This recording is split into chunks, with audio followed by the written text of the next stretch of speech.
warahmatullahi wabarakatuh. Muslimin dan muslimat yang dimuliakan, salam siaran. Bertemu kita sekali lagi di MAIS TV Khamis 17 November 2022. Apa kata kita perhatikan dulu antara rancangan-rancangan yang bakal bersiaran. Sebentar saja lagi, siaran kita akan dimulai dengan bacaan surah Al-Kawthar oleh Ustaz Muhammad Hafizuddin Abdullah Suhaimi, Pegawai Majlis Islam Negeri Johor. Siaran kami akan diteruskan dengan rangkuman berita, sumbangan bantuan banjir di Pusat Pemindahan Sementara PPS di daerah Tangkak, daerah Keluang dan daerah Kulai. Seterusnya, berita ziarah kasih pesakit-pesakit di Hospital Sultan Ismail Johor Bahru bersama pembayar zakat Majlis Agama Islam Negeri Johor, Syarikat Syakira EJ Enterprise. Diikuti dengan rangkuman berita ziarah mangsa kebakaran di 3 lokasi berbeza di daerah Kota Tinggi, daerah Segamat dan daerah Batu Pahat. Diakhiri dengan liputan khas sepanjang kejohanan Futsal Zakat Cup 2022 anjuran Lembaga Zakat Negeri Kedah Darul Aman. Siaran kami akan diakhiri dengan slot bikisan hati bertajuk 7 anggota badan yang perlu dipelihara oleh Ustaz Syekh Hafiz bin Awab, Pegawai Majlis Agama Islam Negeri Johor. Sama-samalah kita saksikan. Demikianlah tadi muslimin dan muslimat antara rancangan-rancangan yang akan bersiaran pada minggu ini. Semoga akan mendapat manfaat dari apa yang ditayangkan. MAIS bantu, asal sejahtera, pembayar zakat gembira di syurga.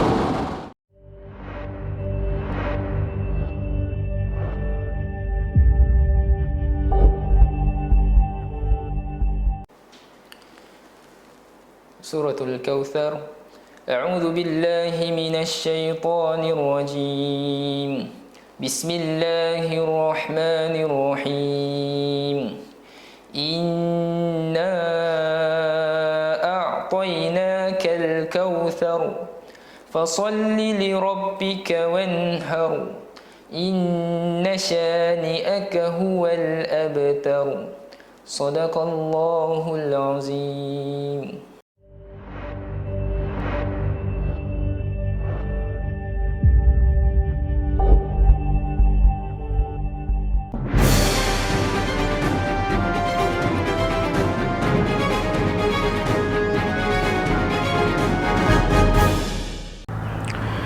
Assalamualaikum warahmatullahi wabarakatuh dan salam sejahtera. Terima kasih kerana bersama kami di MAIS TV. Anda bersama saya Firdaus Omar. Khamis 17 November 2022. Terus ke rangkuman berita.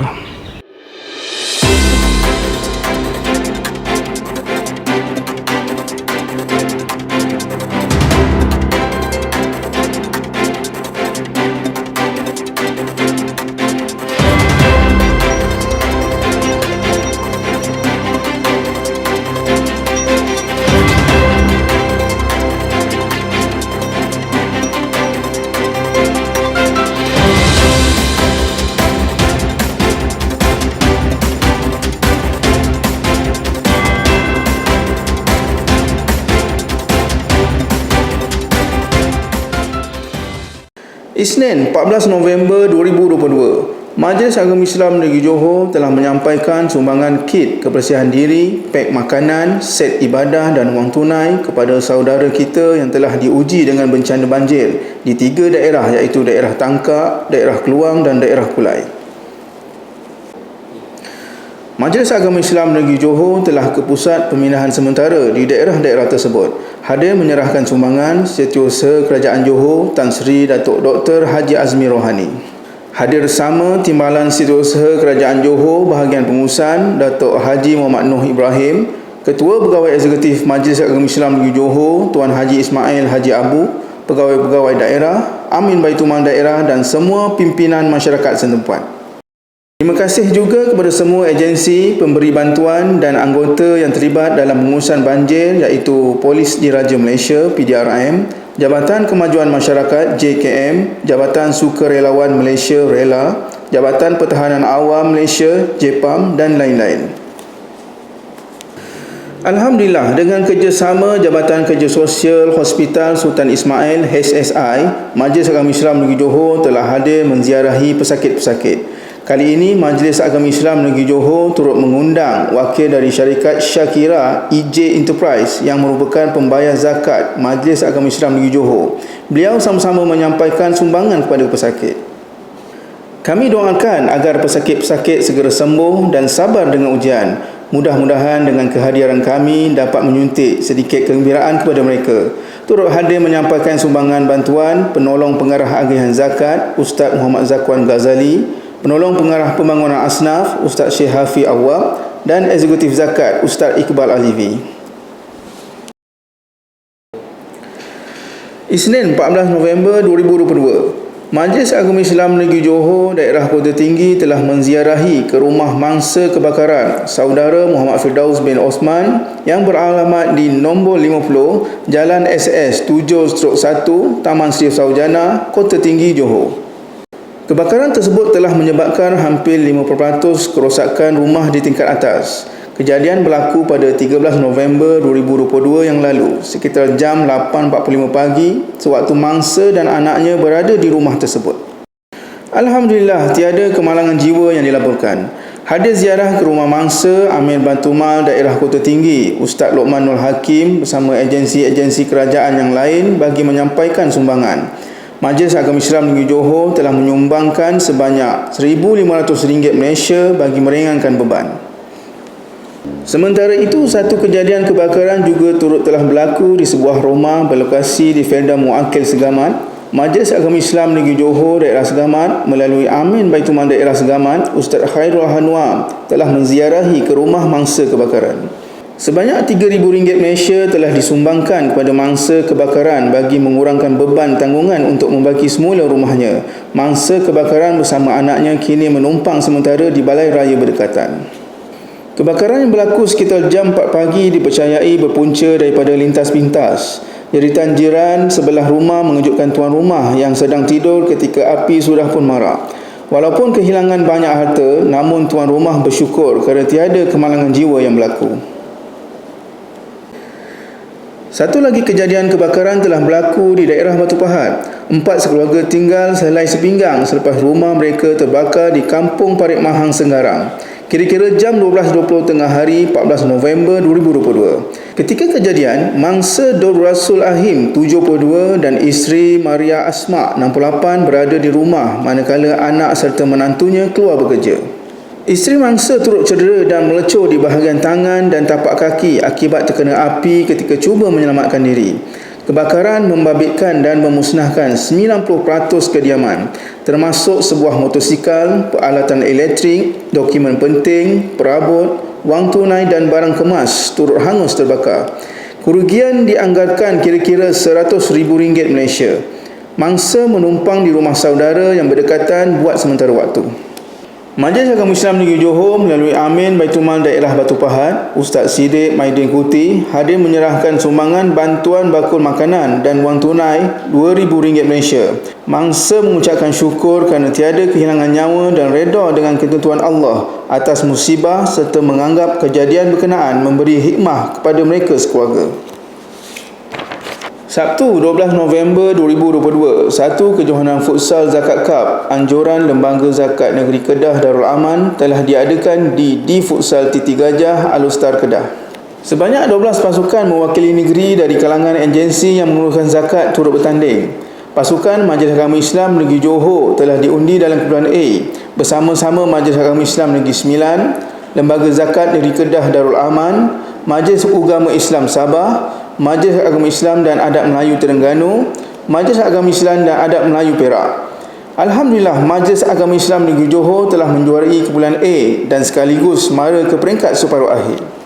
Walau bagaimanapun, pasukan Majlis Agama Islam Negeri Johor tewas kepada Majlis Agama Islam Melaka bagi penentuan ke peringkat akhir. Bagi penentuan tempat ketiga kejohanan, Majlis Agama Islam Negeri Johor berjaya menundukkan Lembaga Zakat Negeri Kedah Darul Aman dengan kiraan gol 1-0.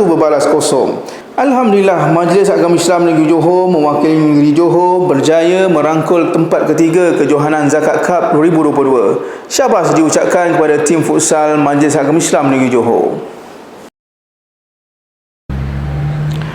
Sekian rangkuman berita. Terima kasih kerana bersama kami di Maish TV. Maish bantu asnaf sejahtera, pembayar zakat gembira di syurga.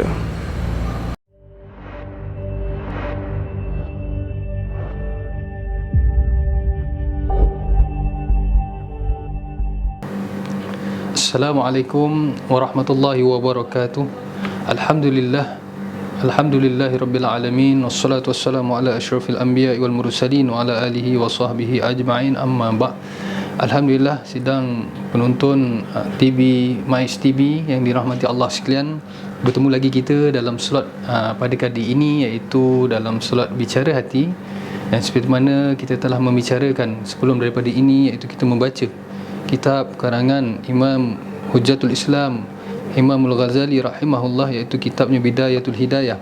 Kita telah membuka, kalau kita ingat kembali, kita telah membicarakan cara-cara bagaimana kita menjaga tujuh anggota kita untuk kita meninggalkan daripada melakukan apa-apa jua maksiat ke atas ketujuh anggota. Kita telah membicarakan yang pertamanya anggota mata. Dan sebelum daripada ini kita telah membicarakan tentang bagaimana nak menjaga telinga kita.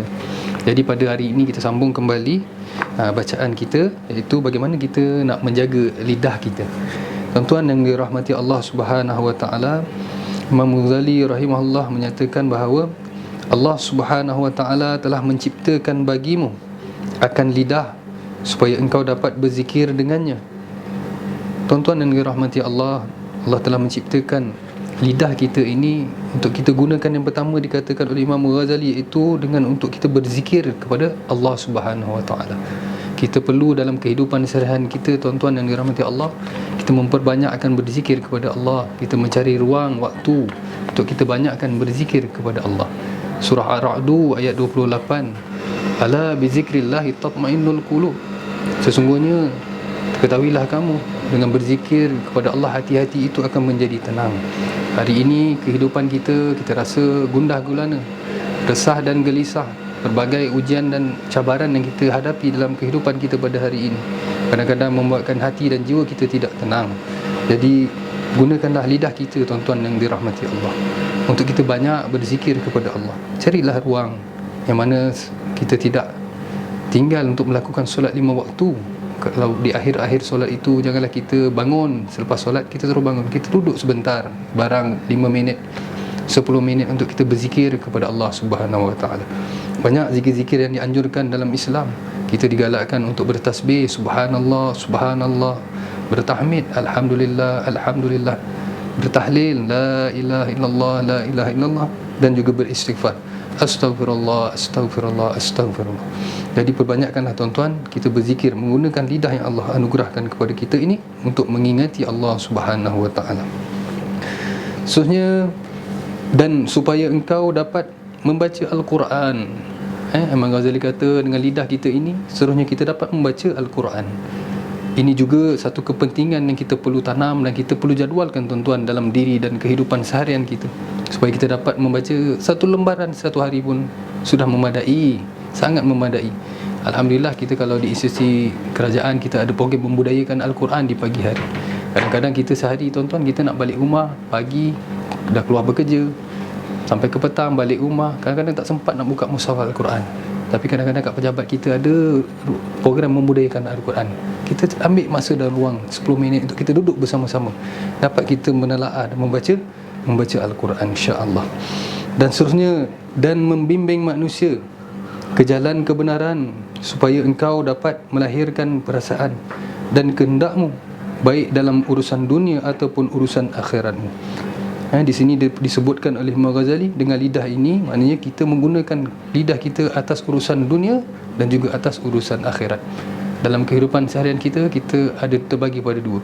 Satu, kita bercakap menggunakan lisan kita atas urusan-urusan dunia. Kita bersosial, berkawan, kan? Kita menggunakan lidah kita, dan juga kita menggunakan lidah kita untuk tujuan-tujuan ibadah, iaitu tujuan-tujuan ke akhirat. Maka apabila engkau menggunakan lidahmu, maka bagi tujuan yang lain daripada yang dimaksudkan oleh Allah Subhanahu wa taala, engkau tidak bersyukur terhadap nikmat yang diberikannya kepadamu. Maka disebutkan sekiranya kita tidak menggunakan lidah kita dengan baik, tidak berzikir, tidak membaca Al-Quran, menggunakan selain daripada lidah kita daripada mengingati Allah, berbuat maksiat, maknanya kita ni bukanlah daripada golongan hamba-hamba Allah yang bersyukur. Masya Allah. Jadi tuan-tuan yang dirahmati Allah, kita sama-sama menjaga lidah kita, untuk kita banyakkan mengingati Allah. Ingat apa yang kita sebut ini akan tertulis Raqib dan Atid, malaikat sentiasa berada di kiri dan kanan kita untuk mencatat apa yang kita tuturkan sepanjang hari ini, ya Allah. Kemanakah kita gunakan lidah kita? Jadi tuan-tuan yang dirahmati Allah, banyak lagi kupasan yang kita boleh baca. Nanti kita sambung lagi di lain waktu dan ketika, insya-Allah. Sekian daripada saya untuk kali ini. Wabillahi taufiq wal hidayah. Wassalamualaikum warahmatullahi wabarakatuh.